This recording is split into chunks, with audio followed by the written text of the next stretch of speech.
Зохиолч Алтан гэрлийн амар сайхан. Зохиолыг уншсан Цэдэн Содномын зол жаргал.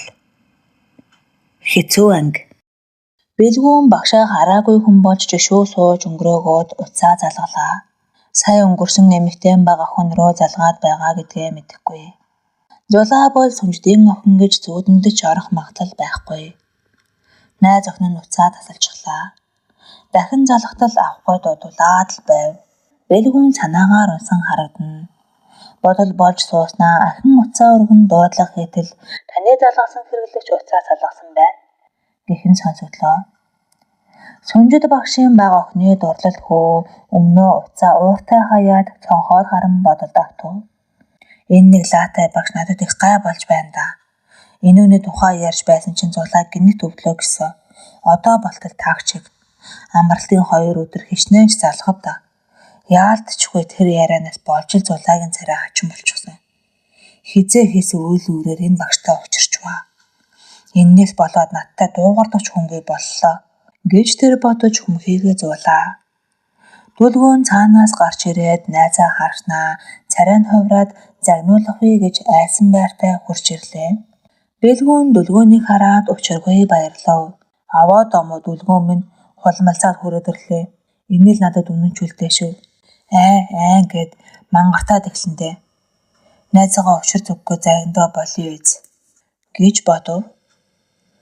Бэлгүүн ууралсангүйгээр барахгүй өмнөөс нь хараад инээсэнд дүлгөөн баярлаж маасаатай л инээснээ дэрэгдэн суулаа. Сүнжид багш анги руугаа орж ирэхэд хөөхтүүд гайхан харж намган боллоо. Ихэнх хөөхтүүд багшигаа гой хувцастай болсонд чин сэтгэлээсээ баярлжээ. Сайн байцгаана уу хөөхтүүдээ гэвэл ангийнх нь зэрэг дуалцгаалаа. Багшаа та ямар гоё олцгоо вэ? Таач гараад өгчээ. Багшаа таа шүү. Эннээс хойш дандаа ийм гоё хувц өмсөөрэй багшаа хэмээн шав нарн шуугилдана. Сүнжид багш баярлаж бас бага зэрэг ичээд сургуулийн цэнгэнт бүжгийн авраг шалгаруулах тэмцээний тухайдаар гарсан байна. За байз. Энэ удаа анхааруулахад бүгдээрээ орон цагаар бэлтгэл хийхгүй шүү гэлээ. Хөөхтүүдийн санаа бодол арай хийж өөр сэдв рүү шилжив. Орон цагаар бэлтгэл хийхгүй гэхээр худлаа штэ. Сургууль 3 ээлжээр ажиллах шахаж гэн. Өдөөс хойш бэлтгэх гэхээр бүх танхимд багаан хичээлдэг үсттэй. Бидэнд заал олно гэж байхгүй. Тэгэхээр яах юм бэ? Гэх зэргээр шуугалдлаа. Энэ яриа болж байх хооронд хөөхтүүд багшийнхаа гоё хувцас руу харсаар л жижиг сараа иргэн их сартаа суух ануутай сэмхэн ярилцсан. Багш үнэхээр гоё хасал гутал өмсчээ те. Би бүр гайхчихлаа. Даавууг нь харахад л дээд зэрэглэлийн дэлгүүрийнх нь. Ардан суух гэрэл энэ яриаг сонслоо. Аваач тэ сүнжид багш минь. Бүр их үнэтэй хувцсыг өдөр бүр сольж өмсөөд энэ нэг зантангуудын хор шарыг малтаад хөдөлгөөд өгөөсэй. Даанч чадахгүй л байх та. Чадалтайсан бол багштай баахан гоё хувцас аваад өгчих юмсан гэж бодож суув.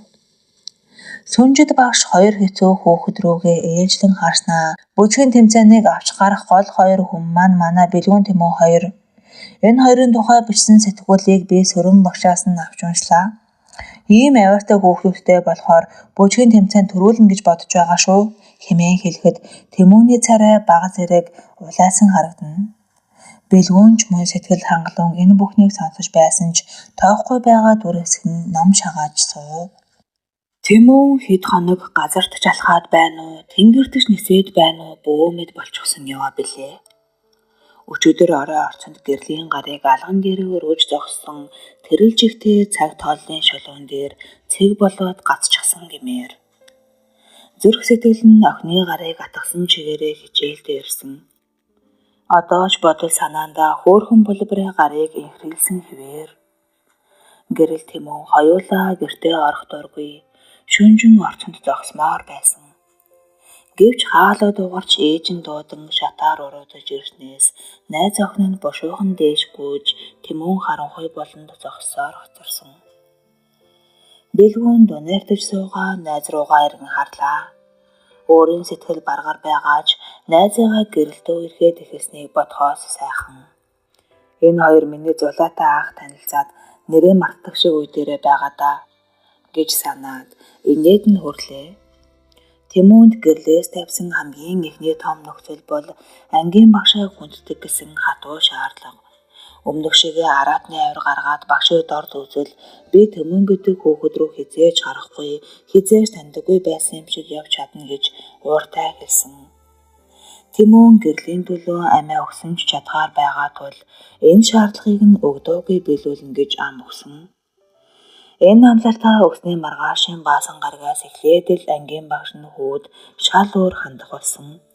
Нэрэл нүдэнд дулаахан болчихсон. Хүүхдүүдтэй эвлэг харцаж хичээлээ сайн заадгийг нь Тэмүүн тэртээ төргүй мэднэ. Тэгээд ч гутгсан мэдүүлэг өгсөн байснаа гэрэлтөө ирэхэж эхлэхээс өмнө буцаагаад авчихсан гэж бодхоос сэтгэл уйг. Харин бэлгүүнийг ятгах нь гэдгээл түүнд хэцүү санагдана. Хичээл завсарлаж хүүхдүүд үйлмэлдэж эхлэхэд дөнгөж үерхэж эхлээд буй хоёр сурагч энэ лүгээ ширтлээ. Гэрэл өмнөөс нь удаан гихч харж инээн. Тэмүүн өөж очиод хамцаамаар даанч ангийнхнаасаа нэрлэхэн. Цаг яасан удаан өнгөрдөг юм бэ? Зогсчихсан юм шиг. Гэрэл рүү очиод хичээлээсээ гараад явчихыг аюулаа гэдэг юм билүү? Энэ олон хүүхдүүдийн дунд шууд очиод яриад эхлэхээр бүгд нүдээ бултартал гайхаад бөөн дуулаа шууган болно доо. Бид хоёр өмнө нь дуугарч үзсэн биш гэж хүү бодов. Гэрэлч бас чингөөдлийн байдалтай хэдэн өдөр явжээ. Ээж нь аль хэдийнэ ажиллаад толгой эргэтэл загнаж байгаа. Өчигдөр орой орцонд удаан зогсноос болж бараг л зохиод авах нь гэлтэй болсон. Охиноо сургууль цайтай сургууль төгсгөж сайн их сургууль бараад дулгал гэсэн болохоос биш үерхэх хүү хайж энэ сургууль руу шилжүүлээгүй гэх бодол нь түүнд орж ирнэ. Толгой өндийн Тэмүүн рүү дахин ширтлээ. Цаадах нь өмнөөс нь энийгээд нэг зүйлийг дохиогоор үзүүлэх нь цаг явдаггүй гэж байгаа бололтой. Киноноос гараад хамт алхаж ирэх ямар гоё байсан бэ? Тэр хол газар хэрнээ нэг мэдсэн чинь байрныхаа өмнө зогсож байсан. Орчлонгийн хамгийн хурдан унаагаар нүд ирмэгцөөр давхиад ирэх шиг. Тэмүүн надад яагаад хайртай, эсвэл би чамд сайн гэж хэлж зөрөхлөхгүй байгаа юм болоо. Би эхлээд хэлэхтэй биш. Би эхлээд гişүү. Хэлж чадах юм шиг. Бид биендээ тохирсон ичимтгий хүмүүс юм аа да. Гэхдээ сэтгэлдээ болсон бүх хүмүүс ингэж ичдэг байх та гэсэн бодолд авсан гэрэл дунаардаж байтал хонх дуугарч багш орж ирлээ. Хичээлээ тараад Тэмүүн найз охинтойгоо явж бас л зөрхөлсөнгүй. Гэхдээ дотроо удахгүй бид хоёр хичээлдээ цуг ирж явдаг болно. Одоохондоо нууц байна. Тэртээ тэргүй шуугаад эхлэх байх таа гэж бодож алхлаа. Болзоонууд чи хэр өнгөрвөө гэж бэлгүүн яриа өдлөө. Чи бас кино үзүүлэх ажиллагаанд оролцсон юм уу? Гэд Тэмүүн инээлээ. Бэлгүүн санхүүжилтийг энэ хийсэн юм аа. Гэд дүлгөө маа сайхан их дэдгөр. Бэлгүүн Тэмүүн рүү жогтой харсаар явна. Тэгэд ямар байна да? Ярил да гэснэ. Чи яаж ичиж гацаж байсан болоо? Гэд дооглон инээлээ. Би чам шиг гацаагүй. За чи битгий мөрөөд. Чамаага битээр мэдлгүүдээ. Нэр ичдэм билээ. Уг орж ирэхгүй. Орж ирэхээр дандаа тэнийг юм хэлчихэд байхаар нь ус балгасан юм шиг дуугуул голдуу зогсох юм да. Гэхдээ бэлгүүн элгээ даран үнэн голоосоо инээлээ. Хөөх чи үнсэлцэж чадсан уу? Ямар байна? Гэлээ. Мерси шоколад амтагдсан билээ. Нэр юу? Гэж дүлгөөн амаа ангаан гайхахыг бэлгүүн хараад элгээ даран замын сандал дээр унахан тэржихтэй хөшгөнөө гэмээр. Дүлгөөн хүнээр тоглоом хийлээгээд гомдно. Тэгснээ хормын дараа нүдэн сэргээд гэрэл намайг үнсээсэй гэж хүсчил байгаад байх таа гэж хэлснээс бэлгүүн дахиад л элгээ дарж унлаа. Гэрийн хаалга хонгойж там гахаа цонх цохиснаа дараа нь ээж урнаа өгч хоёр нь босго давав. Охид гэнтгийн зочныг хараад сандарчихлаа. Тэр гоё байранд сайхан амьдардаг хүнийг умгар гэртээ дагуулж ирэхдээ яадаг хүн бэ гэж зулаа. Ээжтэй уур хүрлээ. Гэвч урнаа эгч нь хээгүй яриа өрнүүлж зургийн цомог үзэн буудан дээр тухалж байгааг хараад дотор онгойчхов. Сумандаа бид хэд ингээд л суудаг байсан даа гэж бодогдлоо. Цэцэг ямар хоол хийхээ мэдэхгүй самгаардахад гал дээр чансан горолтой шүү ламттай шүү. Их чинь санчхаж гэж уран чимэг хэллээ.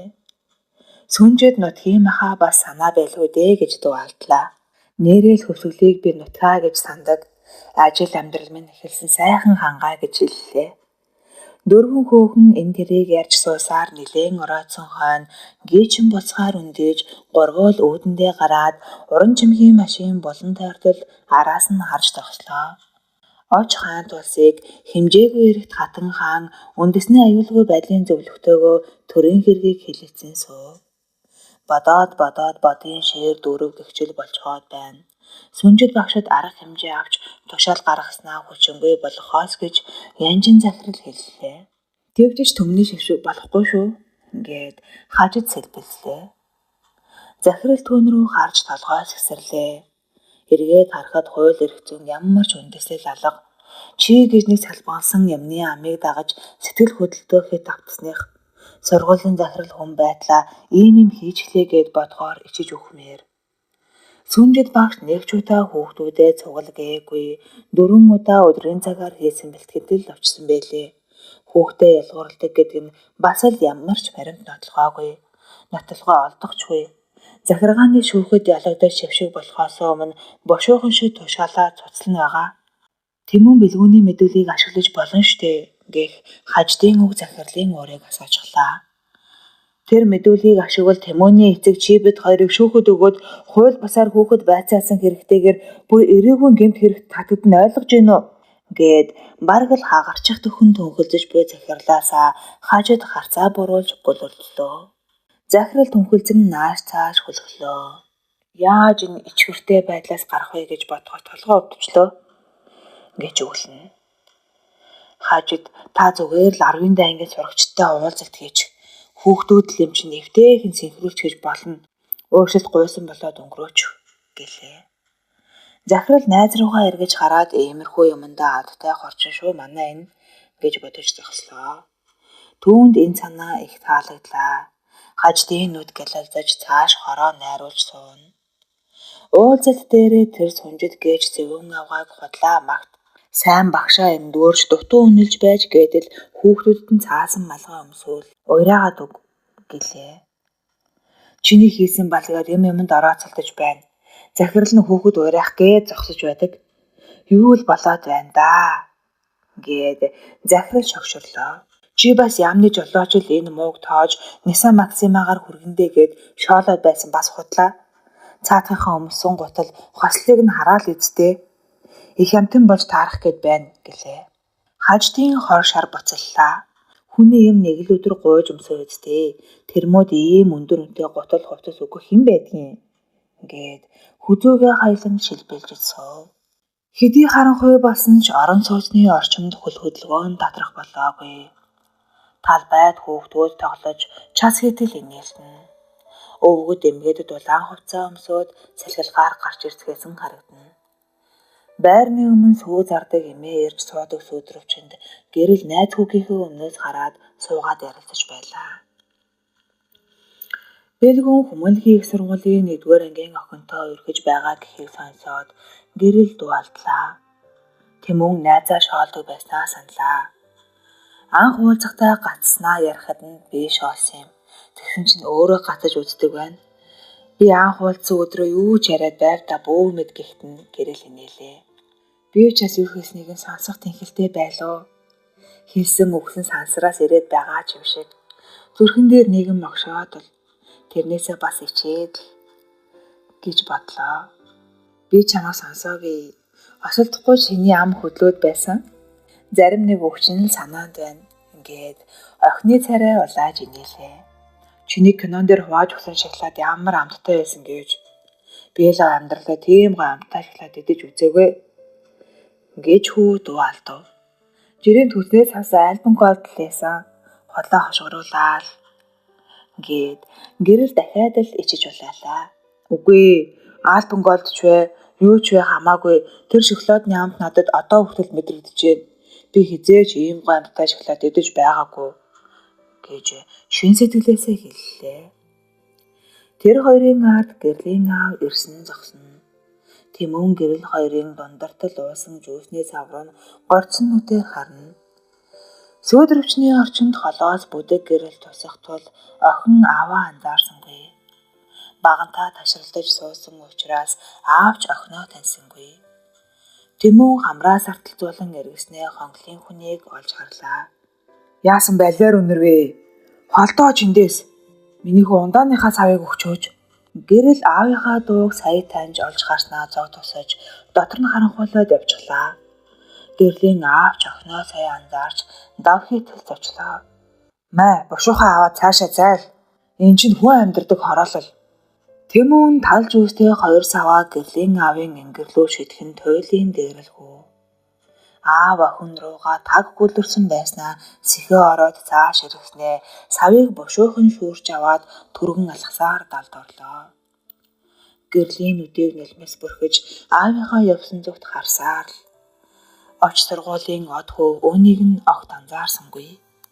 Арчаагүй хараа ирчэд би аваад явчих чадахгүй юмнууд юугаа хийж амьд явдаг байна гэлээ. Энэ үг гэрлийн зүрхийг зүрснээс төвчөд суух аргагүй болж ухас хийм босов. Тэмүн найз охиныхоо араар дуудсан ч эргэж харалгүй гүйсээр орц руугаа орлоо. Тэмүн ямар муухай дээрлэхүү зан гаргаснаа сая л ухаарав.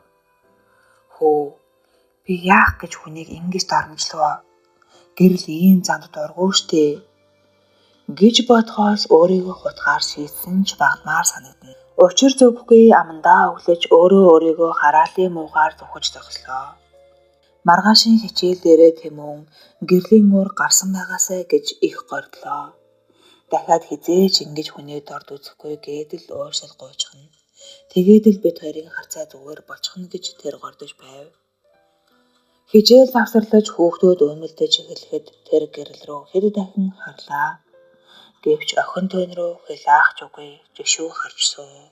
Гэрлийн нүдэнд аавыг нь доромжиж хөөж буй Тэмүн байн харагдаад дотор нь харанхуйлна.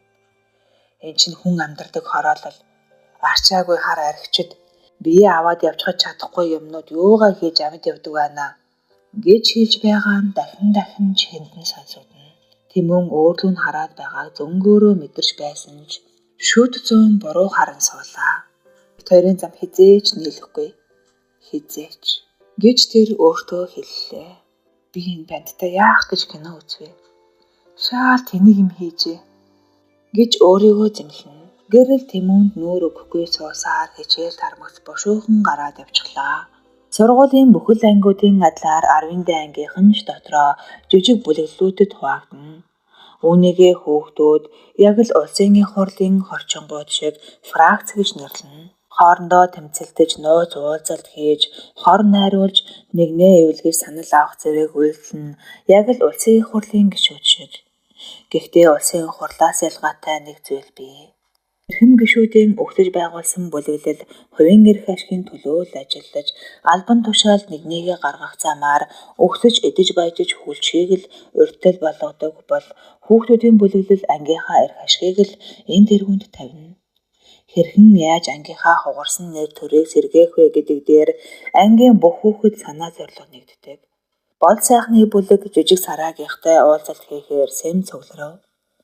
Жижиг сараагийнхан гэдэг нь ангийн жижиг дөрвөн охин нэг хүү. Бол сайхан гэхээр хичээл сурлагадаа гайгүй дөрвөн хүүгүнд нэгдсэн байдаг. Бүжгийн тэмцээнд яаж нэрээ хугалахгүй байх вэ? 11А даварлаа. Та нарын хор шар буслахгүй байна уу гэж бол сайхан яриагаа эхэллээ. Манай баг хожигдоход би лав хоорондоо уйлсан. 11А-гийнхныг дуу гаргахгүй болтол нь хожоод өгөх юмсан гэхээс ёстой байж ядаж байна гэд жижиг сараа шүдээзуулаа. Бод сайхан үг хэл нийлхэн гэж санаа амраад бид дөрөв бүжгийн тэмцээнд ангиа унахгүй байх нэг арга бодохоор шийдлээ гэд цааш ярлаа. 10-д анги ямар уучраас сургуулийн бүх тэмцээнд төрүүлж шилдэг тэргүүний анги гэсэн нэртэй байсан юм бэ? Тэмүн бэлгүүн хоёр л тэргүүнийх байж бүгдийг мөрөн дээрээ авч ирсэн гэхийг сонсмогцоо. Наад оддын тухай яриа чи надад таалагдахгүй байна гэд ануу хүмсэг зангидлаа. Бямба хажуугаас орж ирлээ. Чи бод ануу. Би л тэр хоёр шиг гой бүжиглэж чадахгүй. Сайхан хувирслаж чадахгүй. Бас сакс хөл бөмбөг тасархаа тоглож чадахгүй. 10 сая үнэтэй мотоциклээр гангаж бүүрч чадахгүй. Тэд бүх талаараа бүгдийн магнад байж чаддаг гэлээ. Бол сайхан охид руу нухацтай хараад биш гэж хичнээн зүтгэлээж тэд манлайлагч л байхгүй юу. 100 гарах чихэндээ зөөж 1000 сайхан хувцлаад ч би тэр хоёрын шиг нэр хүнд олж чадахгүй. Олдоо чи хий юм бэ гэд инээ. Тэмүн бэлгүүн хоёрыг бол сургууль даяараа хүлээн зөвшөөрдөг, хүндэлдэг, биширдэг, артаархдаг, хардаг л байхгүй юу да гэлээ. Охид бодолд автан суув. Ангийн хамт олноо. Тэмүн бэлгүүн хоёртой эвтэй болгоё. Үүний дараа тэр хоёр бүжгийн хамтлагийг бэлдэж өөртөө бүжиглээд ирэхээр Арвин данг юунд ч дийлдэхгүй гэж хоёр бүлэглээ санал нэгдлээ. Сараагийнхан өөр охидтой ярилцаж бол сайхан 5 харийн бүлэгтэй уулзаж хор найруулахаар тохиролцоод солцгаав. Бэлгүүн яахаа шийдэж эс чадан гүйрсээр хэд хонов. Зулайг хаагаад гэрт нь очие гэхээр хаалганы дугаарыг нь мэдэхгүй. Сургууль руу навъя гэхээр 1-р ангийн оюутан гэхээс цаашгүй. Улаанбаатарт байгаа миний аавд гэдэг шиг юм болчихов. Орсных нь нүдэнд очоод эртэл нь хүлээе гэж шийдэв. Хэдэн өдөр хүлээсэн ч яадаг юм гэж бодлоо.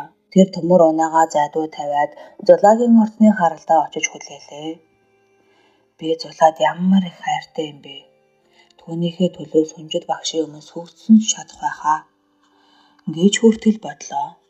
Тэгснээ ёо халил хийдэг юм штэ. Арайч сүнждийн өмнө сүгдэхгүй гэж залрууллаа. Бэлгүүн ойр очноос ирж яваа хүн бүрийг гордон харуулдаж ирж зогссон машин бүрээс найз охин нь гараад ирэх шиг болж өндөсгэн. Зулаа хүрээд ирээсэ. Өөрчлөлт гуйгаад дахиж багшаа дормжлохгүй ам тангараа өгье.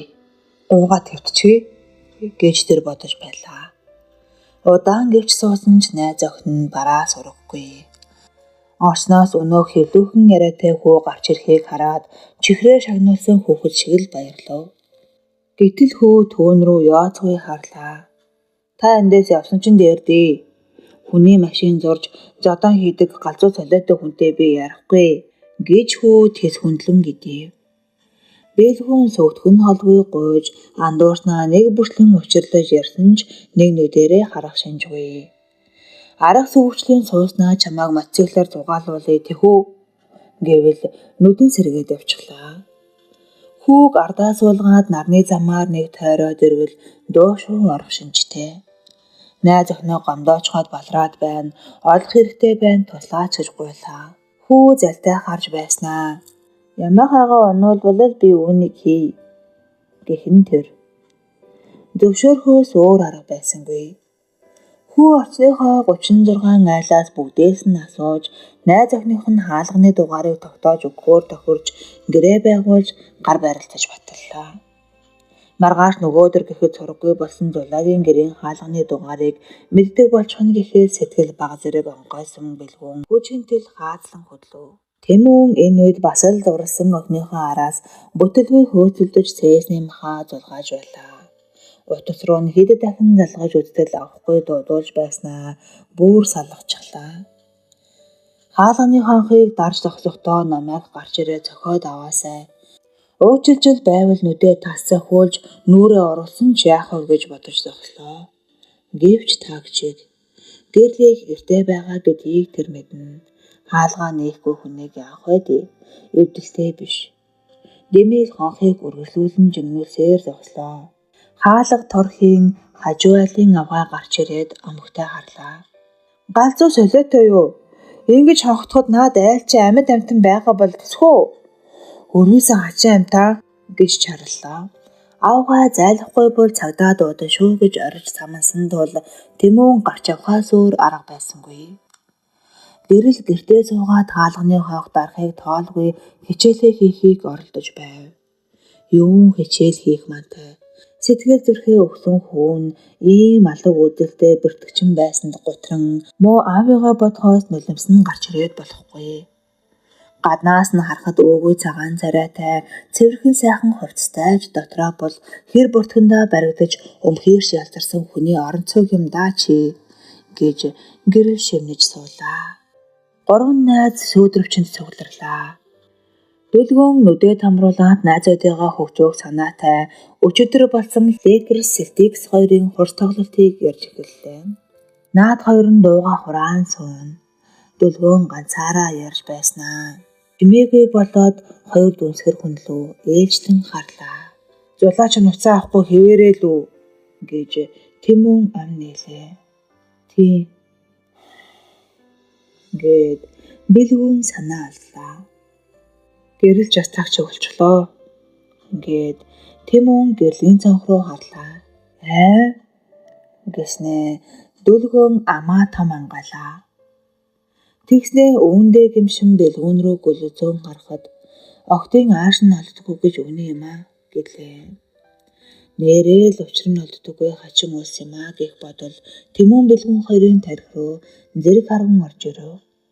Тэр хоёрын сууж байгааг харвал ээжүүддээ заниулсан цэцэрлэгийн хоёр хүү шиг. Гэрэл Тэмүн хоёрыг кинонд явуулсан чинь ямар аз жаргалтай байлаа да. 3-4 хоногийн настай дурлал гэж байх уу хэмээн Дүлгүүн бодож суув. Гэрэл бас яачихсан юм бэ гээд Дүлгүүн нүд бүлтийхэд Тэмүн хонглын хүний тухай ярьж эхлэв. Хүнийг дорд өдөж доромжилсандаа үнэн голоосоо гэмшжээ. Гэрлэл намайг уучилж байвал тэр хүнийг гэртээ хооллож ундлаад усан дөрвөн шир дагнаас нь салгаад хувцсыг нь угаагаад өгсөн ч яах вэ гэж тэр хэллээ. Бэлгүүн би ч бас зулаагийн төлөө юу ч хийсэн яах вэ гэд бодловшров. Энэ хоёр төрөл арилжчих уу гэмээр гинэт Тэмүн уурлаад хонглын хүмүүсийг харааж зүхэж эхлэв.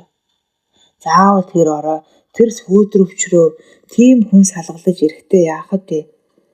Амиа авчиж чадахгүй өмхий заваа юмнуудыг бүгдийг нэг тийш ачиж аваачаад даралтай усаар шүвшиж хүчээр угаагаад уурхай малтуулж зам бариулж улсад хэрэгтэй ажилд хийлгээсэй гэж тэр богшлаа. 3 хүү сүйдрөвчин цуйгааг гэрэл цонхоор харлаа. Харахгүй бай гэж хичнээн хүчлэвч хөл нь өөрийн мэдэлгүй цонх руу ирчихсэн байна. Тэмүний царай гонхтой байна шүү дээ гэж тэр бодлоо. Хүүг бодохоор яваад очмоор гэвч хизээж бит хоёрын зам нийлэхгүй гэхээс дотор бачууш нулимс гарч ирнэ. Хөвгүүд тарж байгаа бололтой бэлгүүн Дүлгүүн хоёр орц руугаа орцгоож Тэмүн өмнө талын байрнуудыг шалгасаар байрыг тойрч талд орсон ч гэрэл явсан зүгт нь харсаар л байлаа. Урин дулаан цагийн шинэ өглөөд гэрэл дуртай. Цэнхэр тэнгэр дэх хөнгөн цагаан үйлс, алсад дүнхийг хөххүүлс, өн галаглан сүндэрлэх барилгууд, замаар яваа хүмүүс бүгд шинэ болчих шиг санагддаг. Харин энэ өглөө нэг л бөөдгөр тэнгэр сааралтаад өвлийн хотын их утааг санагдуулж дотор бачууруулах шиг. Тоглоомын талбайн өндөр улайс дээр 2-3 улаан хашууд хятнан дуурхан гарчлантай. Гэрэл цонхоор харж зогсноо тоглоомын талбайн өмнөд болон цуугаад орц руу гордон харах аавыгаа олж харлаа. Муу аав минь хүрээд ирж гэж бодохоос нүдний нулимс бүрхлээ. Охин хөрөгчөө уудаж жаахан бов чансан өндөг тоостой талах боогоод халаасандаа цөөн хөдөн төгрөг хийгээд гүйж гарлаа. Аав яг өөрлөн чиглэн ирж яваа охиноо хараад баярлахын дээдээр баярлав. Би андуураагүй байлтай гэж бодогдно. Бэлгүүний байрны зүгээс Тэмүн бэлгүүнтэй цуг ирж явааг гинэд олж хараад охин зов туслаа. Намайг арчин аавтай гэж дог хийн. Энэнд муугаа үзүүлэхгүй шүү гэх бодол толгойд харваж зөв буруулан зүүн гар тал руугаа огцон эргээд дэлгүүрлөө түргэн алхлаа. Гэрлийн аавын цээжлүү хүйтэн төмөр мэс орчих шиг дотрон зүсгдээд авчихлаа. Миний охин надаас ичлээ. Миний охин надаас нүүр бурууллаа гэж дотроо агсарч эхлэв. Өчигдрийн найрканы мансуурал толгооноос нь гараагүй учраас энэ бос өмнөх уутаа аваад хуучин майзыг гутлаад ширэн ууртаа алхасаар холдлоо. Охин дэлгүүрт орж хөдөн мөч зогсоод шагаач харуул хоёр хүү нилээд голцсон явна. Санаа амар дэлгүүрээс гараад аавыгаа сууж байсан хайс руу алхах гэтэл байдаггүй. Ойр орчимд нь хайж нэгжиж үзтэл сурахгүй болжээ. Минь гомдчихлоо доо гэж бодхоос их цантнуудаас юундаа ичиж зүхтаа та гэж бодогдно. Гэрэл буцаж орж түнхээ аваад сургууль руугаа яарлаа. Баатар намгай сургуулийн ойролцоох гаражны ард галынхаа хоёр найзтай суугаад найркаа гударлаа. Гэрлийн аавын нэрийг Баатар нам гэдэг боловч энэ нэрээр дуудуулаагүй олон жил болжээ. Галынх нь түүнийг Бааруу гэдэг.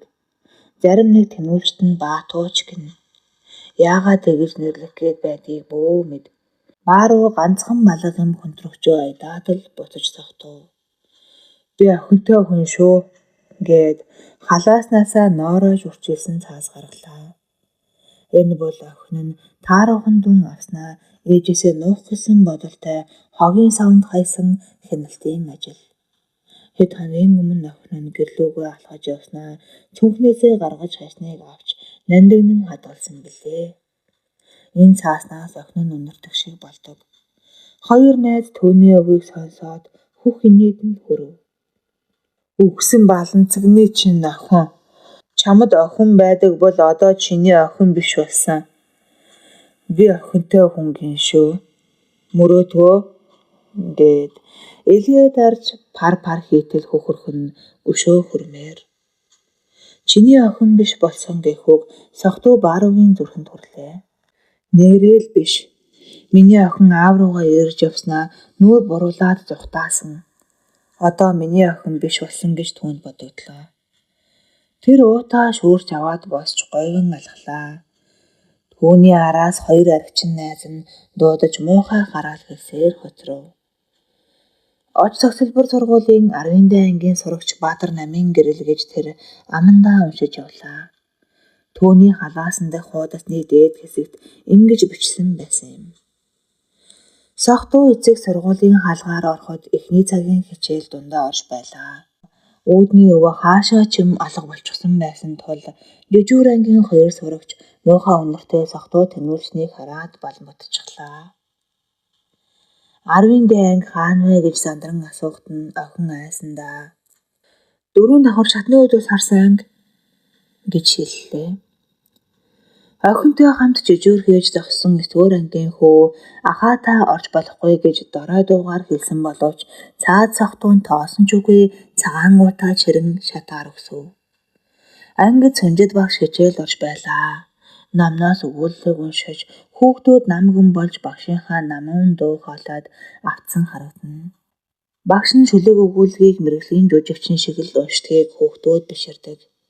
Түүнийг их зохиол уншиж эхлэхэд хашир өвгөн гаансаа нэрэн бод довширч цас ханзарч горих хоржигнож моноос нахиалж хавар ирж орчлонгийн юм сүзэгдэл хүмүүний элдэг араншин дүр төрөх нүдний өмнө хөврөх шиг болдог. Хүүхдүүд хулан бит хоёрт уусаад балжин хуучин гармаар гатлан алдаж байтал хаалга тархийн онгойх дуу цочоож үсэн сэрлэж хувцсан нааройсон согтуухан орж ирэхэд багш хүү яадаг үлээ гэж дуалдлаа. Хүүхдүүдийн нүд ороо дээрээ гарч алмаарчээ. Би охиныхоо багштай уулзах гэж явна гэж Баатар намгай заналтай хэлэхэд нь багш алмаарч юу ч гэж хариулахаа мэдэхгүй болсон зогсоно. Гэрлийн царай хувхаа цагаан болсон суун. Миний охиныг Баатар намын гэрэл гэдэг юм. Би охинтой хүн шүү. Хотлаа гэвэл энийг хаар. Баатар намын гэрэл гэж байгаа эцтэй гэж согтуу эцэг чанга дуугаар хэлээд охиныхоо хяналтын ажлыг дээр өргөлөө. Хүүхдүүд бүгд гэрэл рүү гайхан харжээ. Гаднаас жижүүрийн тэмдэг зүүчилсэн даран багш харайж орж ирлээ. Алив та гарч үз. Энэ танаа өвгөнтийн хүндий чинь биш. Сургууль соёлын газар. Гар гэж яа шүү таныг хэмээн хөөрхий эцгийг хөөлөө. Жижүүр багш согтуу эрийн ташаан дээр гутлынхаа олыг нааж зөөлхөн тэрж түлхэн хаалгаар тууж гаргаад цааш далд орлоо. Гэрэл уйлж эхэллээ. Багш түүн рүү маш сэтгэл зовсон байдалтай харж байснаа очоод аргадах гэж оролдлоо. Юу ч хэлэхээ мэдэхгүй. Битгий бол миний охин. Тайвширдаа. Гээгүүгийг давтан хэлж зогсноо гинэт аавтай нь уулзаж дахиж битгий охиноо цаваа гэж хэлье гэж санаад гарчгүй лээ. Даран багшаас асуугаад сургуулийн орчимд хайсан боловч согтуу эрийг бололгүй босож ирв.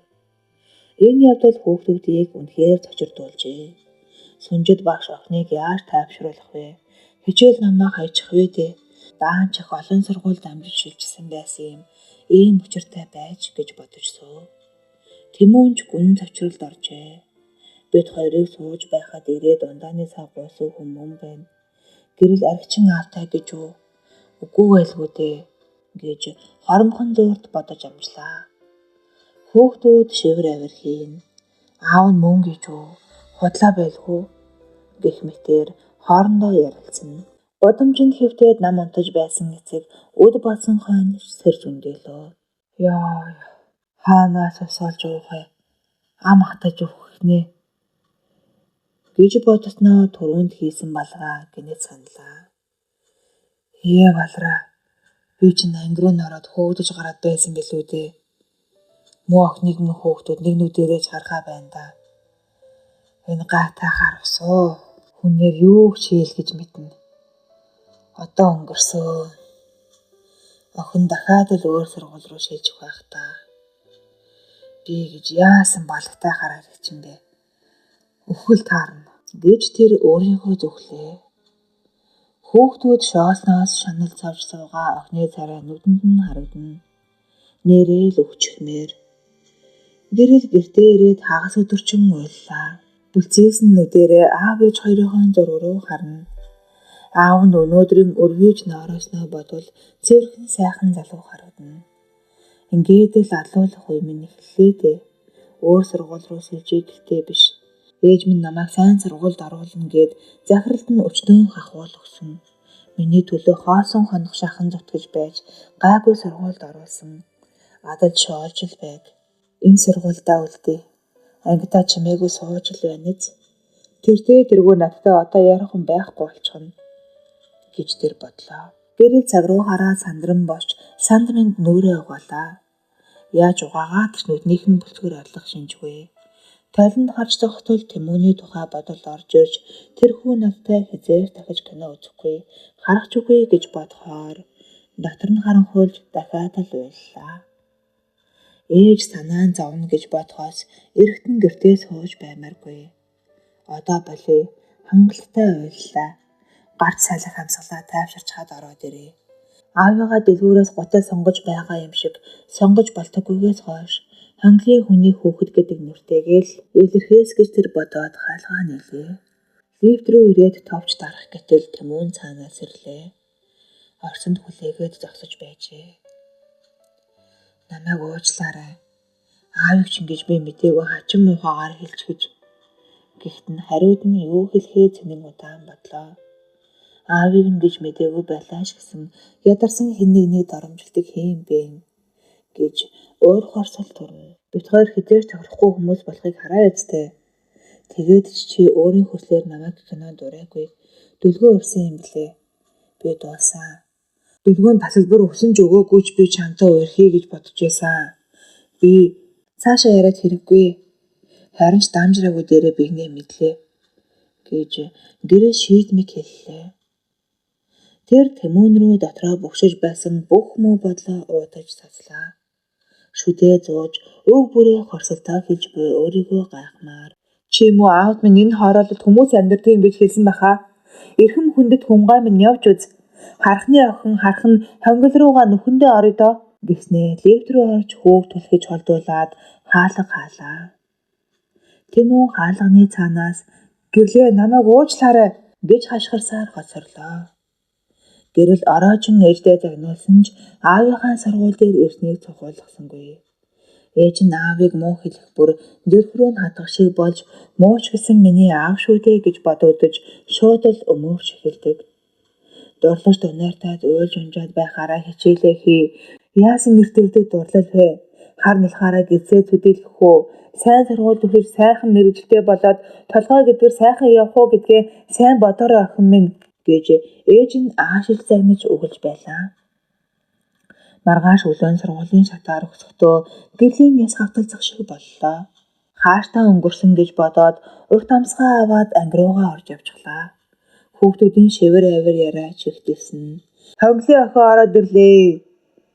Болооч дээ аав нь сачсан л юм байлээ штэ. Салсан ч бай аав нь л эдтэй гэж хүүхдүүд түүнээс бож зөрлөлтөн. Цаана нэг охин би л гэрлийг үзий ядж гин. Аав нь ингээд явж байхад өөрөө гангалаад л харин тийм ээ. Захын аль гайгүй үнэтэй хувцсыг өмсдөг штэ гэж цэнгэл хариулж байх нь сонсогдно. Гэрэл суудалдаа очиж суугаад намаа гарган шагааж тагчиг суулаа. Хүүхдүүд яаж аяархан шивсэн ч яриа түүний чихэн сонсогдоод байх нь тамтай. Тэс чадалгүй гарч арин зүрийн өрөөнд орж нулимсаа орчин зогсно.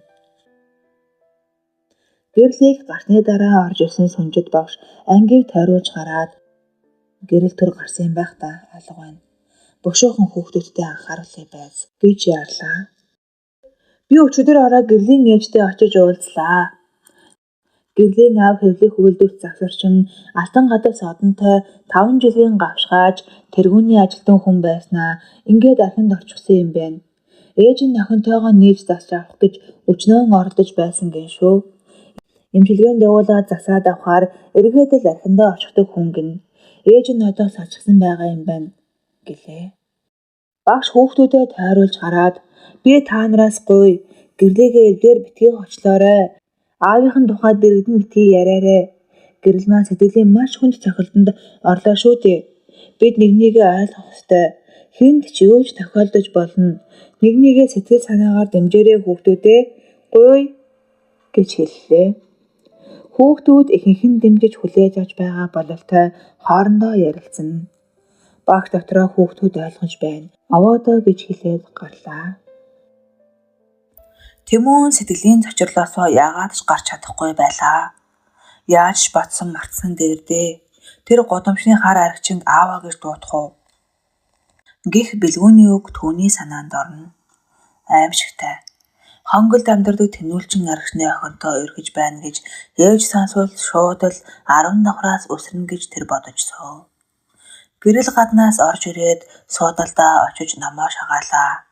Охины гунигтай царайг харахаар Тэмүүн өөрийгөө хүн чанараа гээсэн адгуус болсноо мэдэрнэ.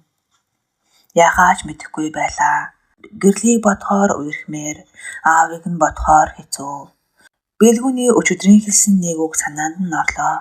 Чи боддоо хормын ордонд та хоёрын хорин болж дургаа авахулжээ гэж саная. Танаа аав чинь нэг талд фрактай эрвэхэд зангаатай. Нөгөө талд хадам аав чинь хонглын хувцастайгаа цагаан уутай барай зогсож байна. Нүдэнд харагдчихлаа гэж тэр хэлсэн юм. Дөлгөөн хариу юу ч дуграагүй. Гэхдээ цаанаа бэлгүүний үгийг эсэргүүцэж байгаа гэдг нь илэрхий байсан. Март тархинасаа арчиж хай. Ошлонгийн охид олсон давирчихсан биш. Очиж хонголд төөрүүлдэг хүний охинтой үргэлтэй яах вэ гэж хурандагийн хүүг хэлэхэд дөлгөөн илэрхий гомдож харагдсан. Тэмүүн ийхүү бодол давтаж байснаа хажуу тийш охин руу харлаа. Нүдэндээ нулимс гарч ирснийг бушуухан арчхан намаа анхаараагүй ааваа бодож байгаа нь илт. Хичээл орж дуусаад хүүхдүүд их завсарлагад гарах гэж байтал 10-д ангид захирал гэгэн дүрээрээ морлов. Түүний ширүүн дүр төрх оргуй алга болсон инээхийг оролдоно. Энэ авгаа инээдэг байжээ гэж шооч зарим нь дотроо тоёоллоо. Хүүхдүүд чимээгүй боллоо. Сургуулийн захиргаа сүнжид багшаад арга хэмжээ авч гаргасан тушаалаа эргэн харж байгааг хэлэх гэсэн юм аа гэхийг сонсоод бүх хүүхэд ам ангаан гайхав. Хэргийн эзэн наран туяа мөрөн том сараа гурав одоо л баригдах нь дээ гэж бодов бололтой царай нь хувхай цаачихсан сууна. Мэдээж энэ тушаал гарахад хүргэсэн худлаа баримт мэдээллийг сургуулийн захиргаанд өгсөн хүнд арга хэмжээ авна. Та бүхэн ардчилсан сайхан оронд аж төрж байгаадаа баярлах нь зөв хэрэг. Гэвч анхааруулж хэлэхэд ардчлал бол анархизм биш. Захирал ингээд л тушаалаа буцаачдаг юм байна гэд юм болгонд эсэргүүцэл илэрхийлээд байж тарахгүй шүү хүүхдүүдээ гэлээ. Захирлыг гарч явахад хэргийн эзэн 3 уужим амьсгаа авч санаа амарлаа. Хүүхдүүд мэл гайхжээ. Хэн эсэргүүцэл илэрхийлсэн бэ? Бүү мэд. Тушаалаа хүчингүй болгосноо бидний зарлах үүрэгтэй байдгийн болов. Ёстой ойлгосонгүй. Гэх зэргээр шуугилдана. Наран туяа бид яллаа гэж баярлан цуусан бол мөрөн сараа хоёр юу мөрхөх бичиг гээд нэг хүүхэд асуужчихсан юм гихтэл өнгөрөх байлаа. Баригдчих төглөө шүү гэж дотроо залдарч байлаа. Захирал хажид хоёр захиргааны хэргийн шүүхэд хандах гээд байгаа айхавтар хүүхдүүдийн толгойг эргүүлж арилан амжуулаад гарч иртэл хонгилд сунжид багш зөрлөө. Хажид ярваагаад эдмүүчин дахиад л өөр холол өмсчөж бас л үнэтэй чанартай эд байна гэж бодоод хорн бацаллаа. Сүнжид ангиа засварлуулаад буцаж багш нарын өрөөрөө орвол инх туул хорлоо хоёр сууж байна. Санаа нийлдэг 3 багшийн цогтой цаг таарсанд олзуурхож 2 хүүхэн сандлаа ойртуулж суугаад хил амаа билүүдлээ. Сүнжид галтай хүүхнүүд шүү гэж дотроо бодон яриагийн чимээгүй сонсон инээж суух дуртай болоод байгаа. Багш нар зөвхөн чиний юу өмсөж байгааг л ярьж байна. Чи брод болчлоо. Удахгүй шар санд бичигдэх байх уу? Хүү яадаг үлээ? Худлаа байлгүй дээ. Хоёр найз нь зогсохгүй шинжтэй. Чи хаанаас ингэтлээ бажчих ваа? Зарим нь цуглаа хожчихсан байх гэж хүртэл ярьж байна. Гээд сүнжид рүү асуусан харцаа зэрэг ширтлээ. Угтаа энэ ховсноод бол найз уран чимэг нь тэдний дайрлагтаа хаалгаар нь төрүүлж оруулсан том гахаа цүгнээс гарч ирсэн бэлээ. Огтон анхандаа хүний хуучин хувцас авлаа хэмээн дургуйцхан зөвзүүлсэн хэдий ч шиндэрээ шахам гой ганган хувцснуудыг үзээд ээжигээ сайхан харагдаасай гэх хөөхөн хүсэл нь яалтчгүй дийлж найзын чинь хувцас гэж мэдэх хүн танай сургууль байхгүй юм чинь өмс гэцгээсэн бэлээ. Урнаач манай айлын хүүхнүүд айхавтар гангалдаг болохоор хувцаа шинээр нь солихоос өөр аргагүй болдог юм. Ганц хоёрхан өмссөн хувцасч бий гэснэн нь үнэн байсан. Хүнийг гадна өнгнөөс нь дүгнэхээ чухалд үздэг болсон цөвөн цагийн асийг дагаж нүгэлтнүүдийн нүдийг хуучин хувцаар хуураад үгүй яадаг юм гэж сүнжид дотроо уурлан бодсон. Тэр өглөө сургууль руугаа алхаж явахдаа хүүхдүүд минь намайг сайхан хувцлаад ирэхээр баярлана. Ангийн хүүхдүүдийнхээ төлөө би хүний нүдэнд ороо-дороо харагдаж явдгаа цэглэх ёстой гэж өөрийгөө зөвтгөж энэ бодлоосоо их хэрч хүчийг олчих шиг болж норуугаа цэглэн итгэлтэй алхан сургуулийн хаалгаар орсон юм. Хоёр найзаасаа та битгий нуулдаа. Султан хааны нууц самраг болоо юу гэж хорлоо галзуу зангаараа асуухад сүнжид бодлоо орхиж урт амьсгаа авлаа. Найзынхаа хуучин юм өмсөж байгаа гэж үннээ хэлтэй биш. Багш хүн байна да. Хүн дахтайхан харагт гээд найз минь авч өгсөн юм. Гайгүй амьдралтай хүүхэн би. Намайгаа их харж үдэж байна да гэж хэлчгээд үннийг багч болтгой хазаалгасандаа гимшиж дуугаа хураалаа. Өчигдөрхөн цэцгэн би чадaltaй хүн болж сайхан амьдран урны агчийнхээ ачийг хариулна гэж итгэл төгсгөлж байсан нь нүдэнд харагдана. Тийм бивэ гэж хоёр бүсгүй зэрэг дуалдлаа. Хорлоогийн санаанд огт өөр зүйл ор бололтой, нүдэн хорсолтой болоод хөөе муу хорчин хүүхэн хажид чамайг баян захиралд игээдсэн байх гэж ярьж явна гинлээ гэж хэллээ. Хорсон хүний муу өгний тухай сонсоод сүнждийн зөвөө хурчглээ. Хувцас муутай байхаар навсгар гин. Хувцастай сайн явах гэхээр баян дэгээдлээ гэх хэцүү юм аа гэд урмгүй болов. Ярих тусам нь улам гангалаад улам цоглог яв.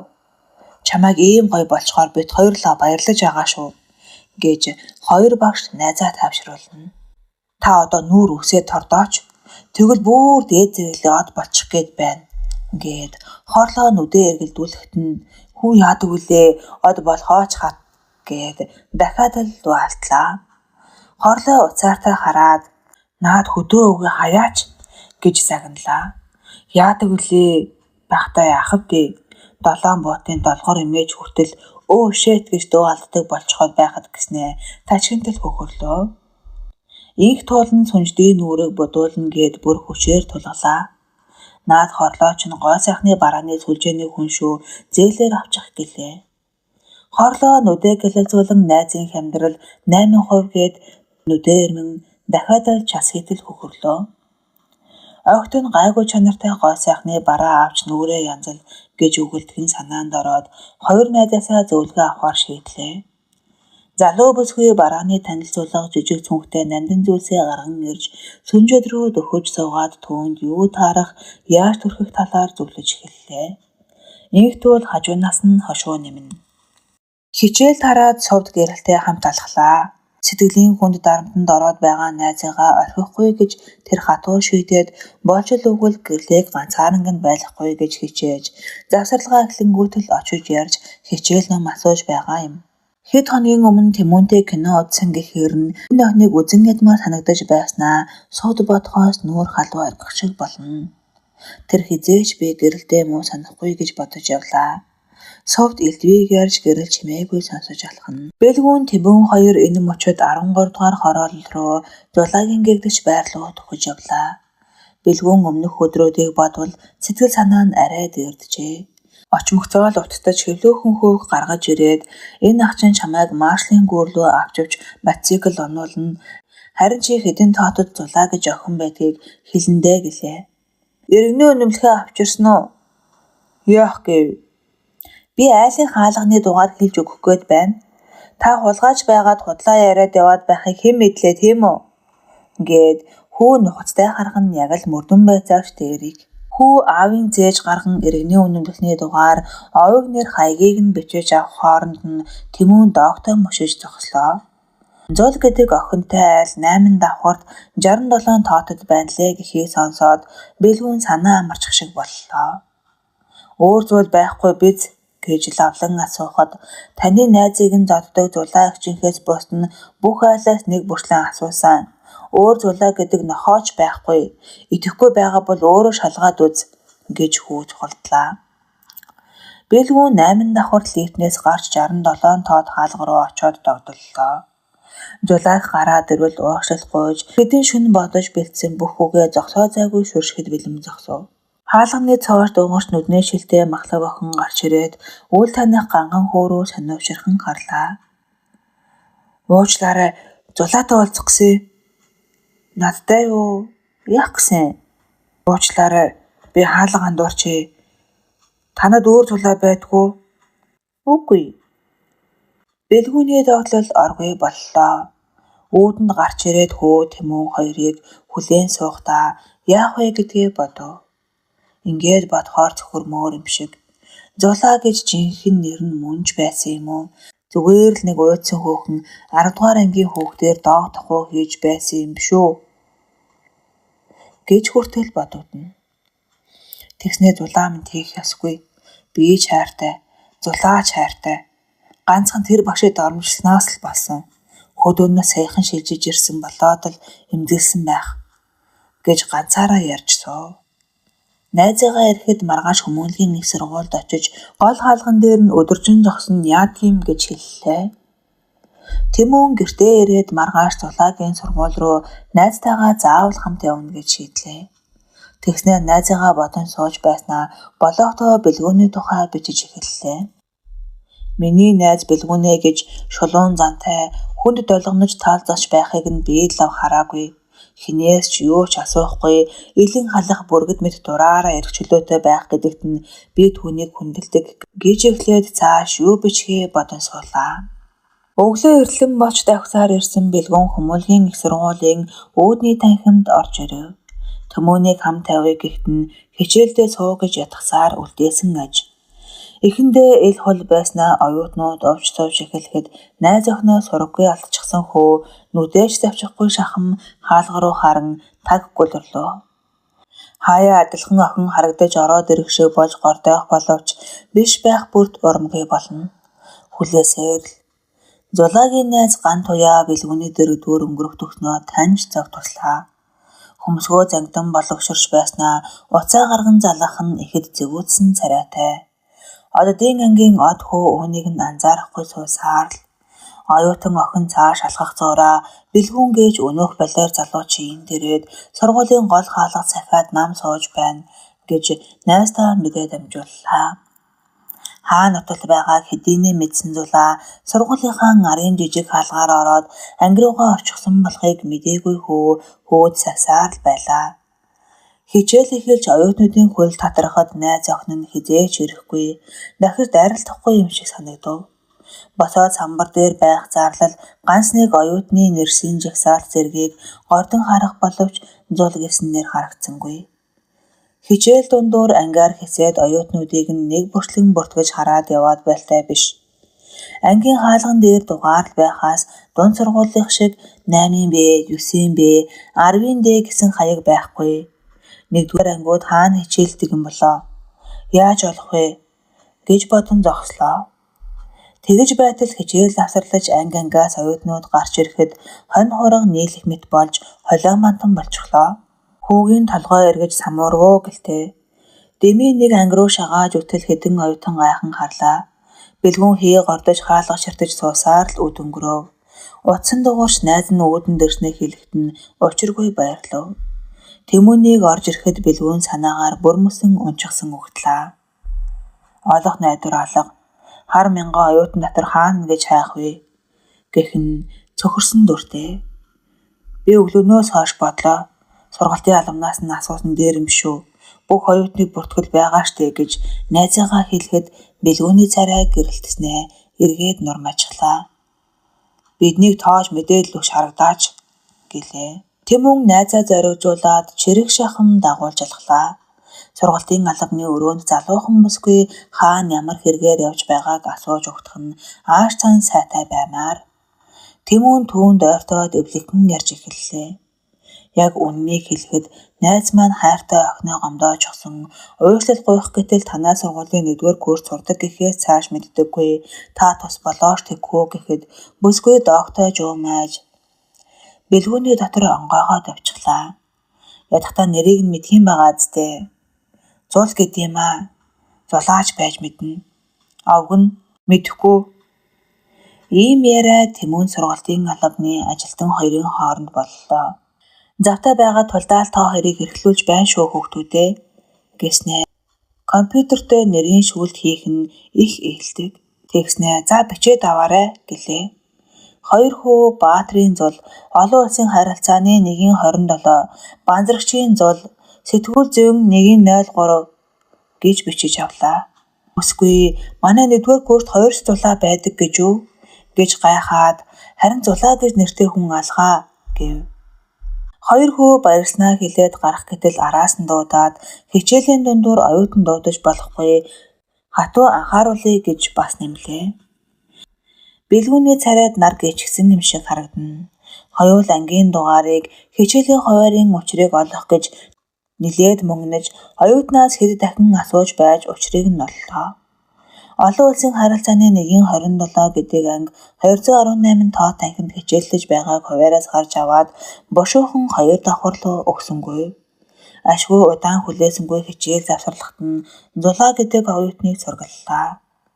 Надаар яах гэсэн бол гэсээр царайлаг шар охин гарч ирэхэд бэлгүүн сандран бидхүү андуурчи уучлаарай гэлээ. Таныг Баатрийн зул гэдгөө гэж Тэмүүн баттай харуу дуулах гэсэн мэт лавлаж асуугаад тийм ээ гэх урамгийн харуу сонслоо. Бэлгүүн өглөө нурмайж байснаа бодвол сэргэлэн харагдана. Дараагийн охин зулаа минь мөн гэж бодхоос тэгж ядаж байгаа бололтой 3 дугаар давхар руу гүйхээрээ гарлаа. Урт хонгодын нөгөө зах руу явж байтал оюутнууд цувирч гарсаар бараг дуусчих шиг.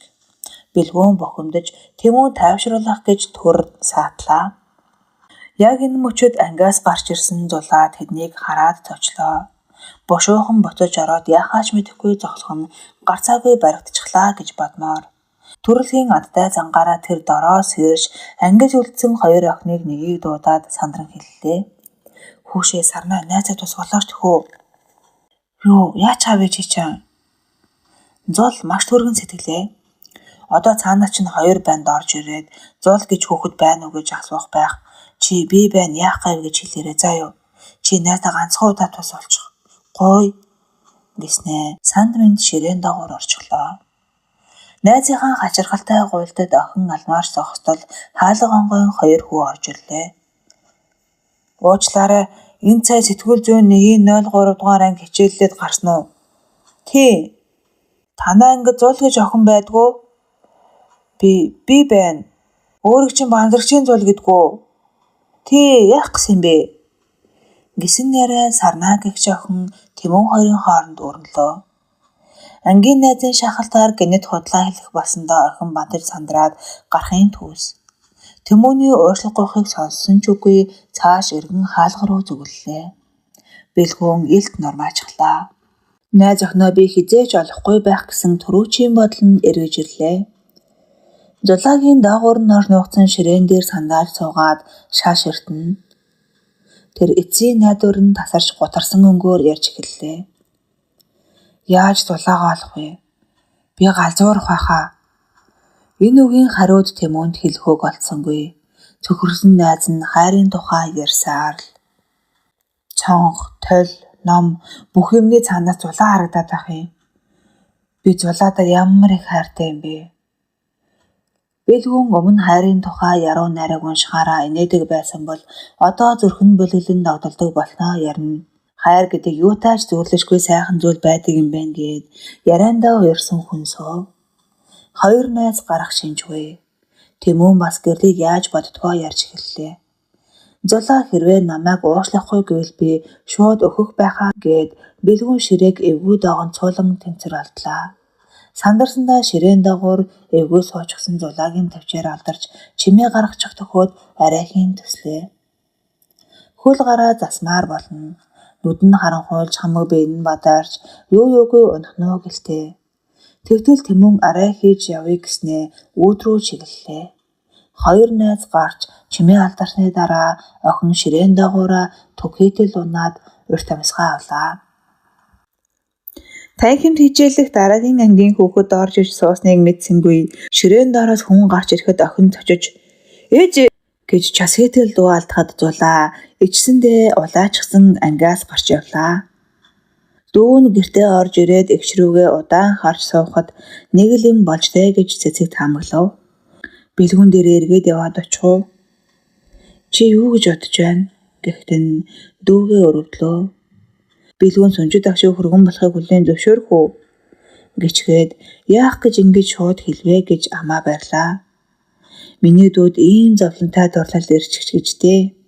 Хайр дурлал гэдэг хорих тусан бадардаг гэж цэцэг хэлээд дүүгээ тэрвэрч суулаа. Бэлгүүн минийх шаналжээ. Зулаа намайг уушлахгүй бол би шууд өөхөх байхаа гэлээ. Химэн дүүгээ хэлэхэд эгч нь уулзаад урайчхаж гэж бодгоос хэрт хийв. Ангид болсон явдлыг найз хүүгийнхээ хэлсэн үг бүрийг ярихт нь Бэлгүүн чамд үнэн голоосаа хайртай юм аа гэж өөрийн ярихгүй хэлж гэлээ. Зулаагийн царай хачин гунигтай боллоо. Одоо би яах вэ? Мартаж чадахгүй, амьдрч болохгүй. Зул буруу хараад нүдээ бүрхэж ирсэн нулимсыг харчлаа. Цэцэг дүүгийнхээ толгойг ингэртэй наар тэврээд инхрийлж суув. Сэтгэлийн ийм там гэж байх уу гэж бодхоос дүүгээ өрөвдөнө. Түүнд тайтгаруулж хэлье гэсэн ч үг олдсонгүй. Бэлгүүн шүн бараг л унтсангүй. Зулаа гэж хин юм бэ? Яагаад гэр сургуул анги гэд бүх зүйлээ худлаа хэлсэн юм болоо? Нэрэн ч хүртэл худлаа юм биш үү? Гэж бодхоос найр холжив. Гэхдээ худлаа гэдэгт яагаад ч итгэж чадахгүй хэмээн өөртөө хэлж хөргөөж хэвцээр үүр цайлглаа. Өглөө хичээлдээ очиод сууж байтал ааваараа иргэний бүртгэлээс авалгаа авахулъя гэсэн санаа толгойд нь харван орж ирэхэд бараг л хашгираад босоод ирсэнгүй. Бошуухан очиж уулзъя гэхээс тогтож ядав. Цаг зогсчихсон гэмээр тэс чадалгүй хорлоо багшаад худлаа хэлж чөлөө аваад гарчгүй.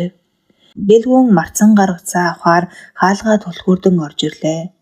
Аав руугаа залахгүй бол жижүүрэн ахлах тэслэгч худлаа хэлээд яагаад ч уулзуулахгүй учраас тэр өөдөндөө орж иртэл эрэгтэй хүний гутал хөрөм өөдөнд тавиастай.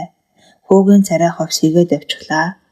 Аавынх нь унтлахны өрөөнөөс хойд их шулам шиг хүүхний янаглан дачаадах дуу сонсогдохыг тэр анзаарлаа. Бэлгүүний бүх булчин шүрмсэн зангирч шүд жахарч тугарлаа. Гараа чинэртэл атгав. Балиар зэвүүн дуу гарсаар л Бэлгүүн уурандаа өөрийн мэдэлгүй болоод аавынхаа ажлын өрөөрөө орж тавиур дээр номын дагуур нуусан байдаг түлхүүрийг аваад ширээний шургуулга онгойлголоо. Хорсол зэвүүцэлдээ гарын салгална. Аавынхаа хувийн зэвсэг PM бууг гаргаад татаж сумллаа. Бариул дээр нь тэслэгч генерал Асингигээс дурсгал болгов гэсэн бичигтэй энэ гар бууг тусгай захиалгаар хийлгсэн эдгэж эцэг нь нандиндаг. Бэлгүүний гар нь чичирсээр л бууг өмнөө тавиад төр бодлоо. Энэ балиар эмийг би алахгүй гэд яах вэ? Гэх ганц л бодол түүний толгойд иргэнэ. Өрөө рүүгээ очиж марцсан усаа авчраад аав руугаа залгалаа. Энэ бузар эм чин завхаарч байна. Юу? Ээжийн минь өрөөнд завхаарч байна. Би хоёуланг нь буудаж ална мэдвүү. Утасны ярианда улам уурсаж ухаангүй болсон Бэлгүн уцаа өмнөө шүдэн буугаа авлаа. Шийдмэг алхасаар өрөө тийш очоод хаалгыг өшөглөн онгойлголоо. Хойд ихийнхэн нараас нүцгэн залуу чочин өндөөснөө бууны ам хараад нам гөлөрлөө. Бэлгүүний гар бараг л савлах нь холгүй чичирнэ. Хойд их шалдан ингэрээ хүндлөөр таглан өндийгөөд айсандаа дуугарч чадахгүй гиншигнэн. Аавыг минь доромжилдог нус бай чи. Ма ингээд үх гэж чан хэлээд гохоо дарлаа. Буу тас хийж хойт их адар цууртал муухай чарлаа. Бэлгүүн нүрээ анаад хандаган алгуур доош сууж байгаагаа бөөр түр мэдэрлээ.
Цагдаагийн хурандаа машина дохиогоо хангинуулан байдаг хурдаараа давхина.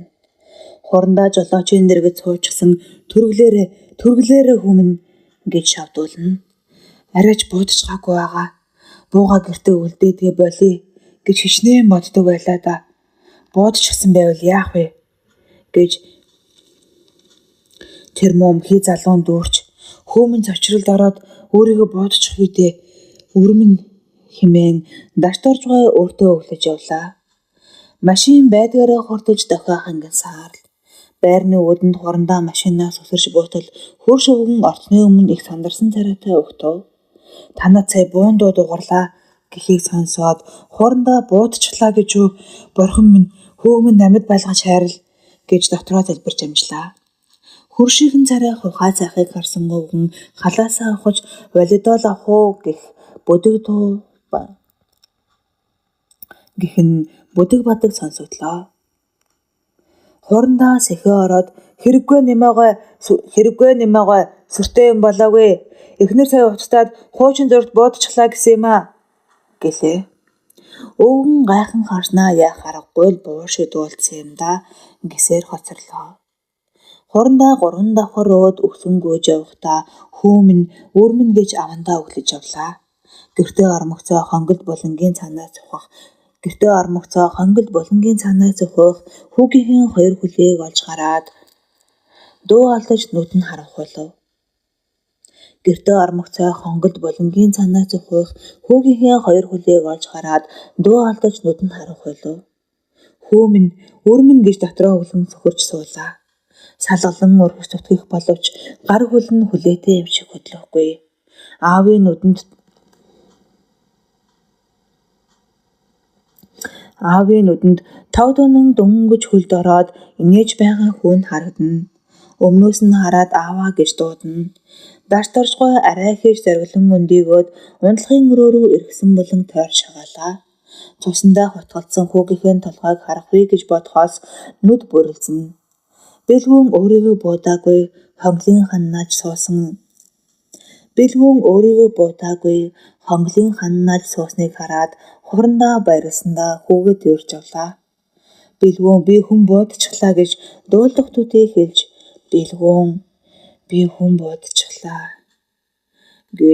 дуулдах төдий хэлж гүн зочролд орсон болох нь илт.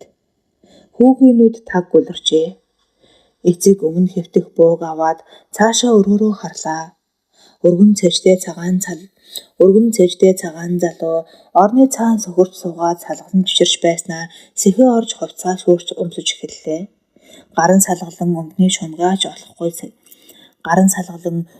шумгааж олохгүй сандчина. Аав хүүгээ өргөж босгоод өрөө рүү тушин авч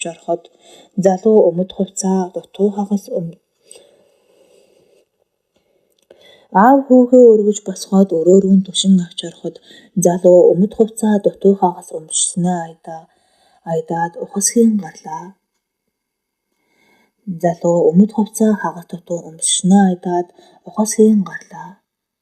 Хойдох хүнжлөөрөө нүцгэн чэжээ таглаад мэгшин уулхан зэвүүтэй.